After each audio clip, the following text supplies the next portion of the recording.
Good morning. I'm Christine Dunbar from speechmodification.com, and this is my Smart American Accent training. We're doing the 30-day accent challenge where we have 30 days of live videos to help you with your American accent, with communicating with Americans, using pronunciation, intonation, difficult words, all of the things that you need to improve your American accent and communicate with Americans and North Americans. Today's lesson, we're going to be talking about pronouncing your name in a way that Americans can understand. So we've been talking about difficult speaking situations and things that often frustrate people that I talk with who tell me about what it's like to have an accent, to speak with an accent here. They often let me know that people have difficulty understanding their name. So when they give their name, people ask them to repeat, people are unable to pronounce it correctly. And there's a bunch of different strategies you can use to help you with this problem. So just to give my personal opinion is that you should be able to say your name the way your name should be pronounced. You should be able to give your name as it is, and people should figure it out, learn how to pronounce it, say it correctly. But in reality, that may not be so easy, possibly because Americans are unfamiliar with your name. You may have sounds in your name that we don't have in American English, or in combinations that we don't typically use. The spelling of your name may or may not help people know how to pronounce it. If you have spelling that doesn't really match how American English is spelled. So there's a number of things that can stand in the way. I do think that people should make the effort, but if you help them, then that can potentially reduce this problem. So some people make a choice to simply Americanize their name. They either take an entirely different name that's more normal in American English, and they use that name kind of in those types of situations, or they pronounce their name the way they hear Americans pronouncing it, which is actually not the correct way. That's a choice, and certainly it's an option, but I want to present you with some other options as well. If you want Americans to be able to say your name correctly and understand you when you're saying your name, the first thing to do is learn what sounds are in your name. Pay attention to not how you spell it and not how you hear it, but actually what combination of sounds does it have. So you probably can't look it up in the dictionary, but if you could, what vowels would be in it? What symbols would there be for the vowels and the consonants? Once you know that, you can break down the parts of your name that are creating problems for other people to understand. I'm going to give you some tips on how to use things like rhymes, or what your name sounds like in a word that it sounds similar to in English. Help people know how to make the particular sounds that may be challenging. Also giving people a trick how to remember how to say your name. So they might be able to get it, imitate it, and then later they go back, they see your name, they can't remember what you told them, or they can't remember how to say it correctly, and they make the same mistakes again. Another thing that people might need to know is to know where the syllables in your name are. So they might not be able to tell if your name has several sounds. For example, my name, Christine, has 2 syllables, Christine. So helping them know where the breaks in your name are and what the syllables are. So let's go through some examples. So the first thing I would say, the most important thing to do first, is help listeners know where the syllables are in your name.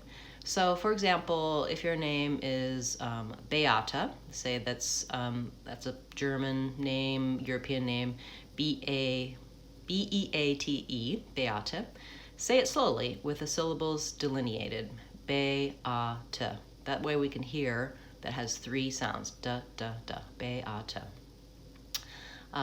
Even though, okay, so then that's the first step. Then next, help the listener know how that would be spelled in American English, so they can think about those sounds. So for Beata, you might actually write it out, B-A-Y, B-A-A-H, T-U.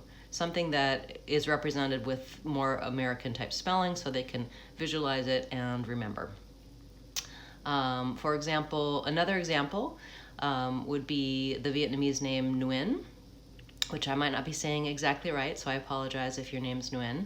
But you might tell people your name is spelled, or your name is pronounced Nguyen, Nguyen.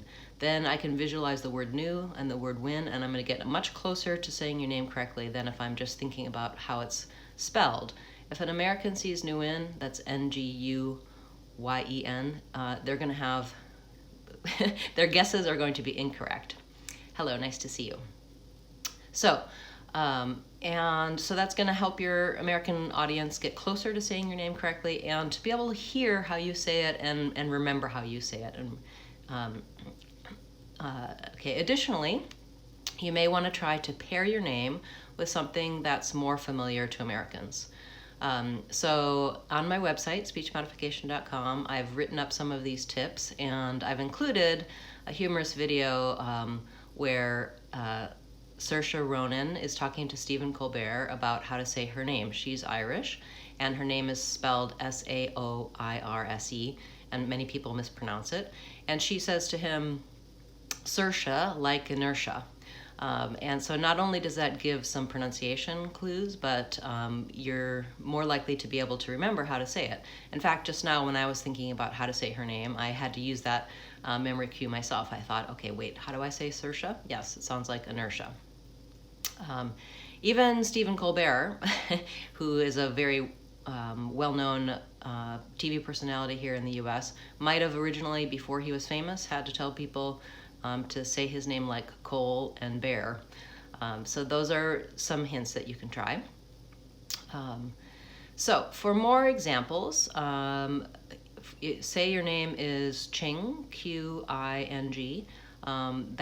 In that case, I would tell people that the Q is pronounced like CH. Maybe write it out Ching, Qing. People will be much closer to saying it correctly and will remember that.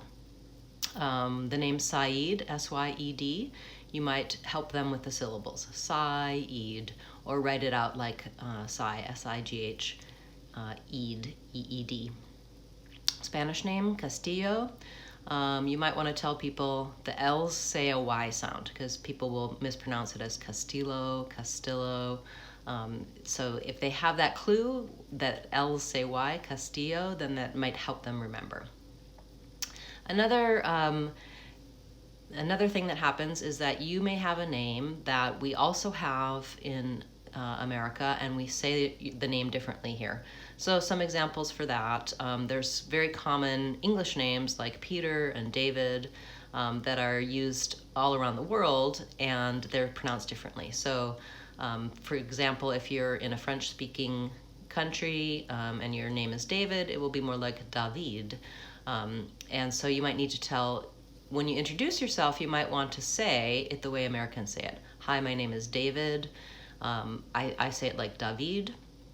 And then people can choose. If they can't say David correctly, they can say David, and they'll know what your name is. They'll have a better concept of what you're saying when you say David.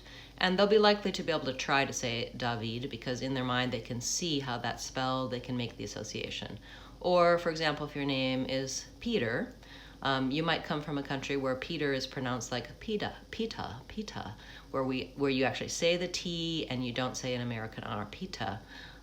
What you need to do to try to, what you could do, you don't need to try to help people say your name correctly is to let them know that in American English your name is Peter, and you use more of a D sound and a solid American Peter.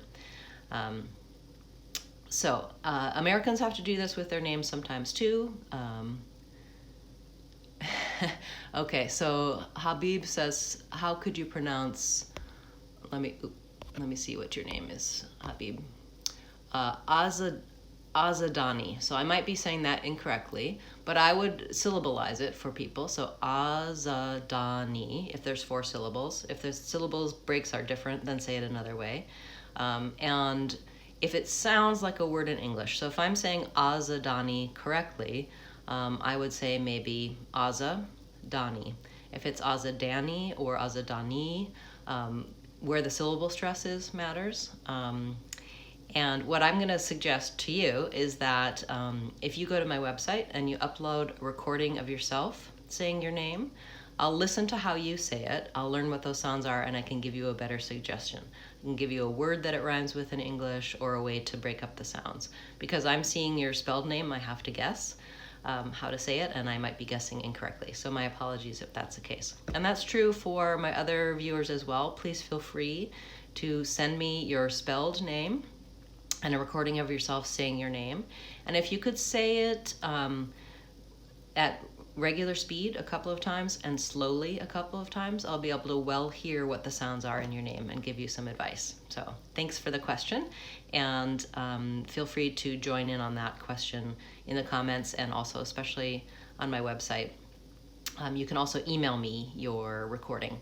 On my website, if you go to the screening page, there's a place to upload recordings.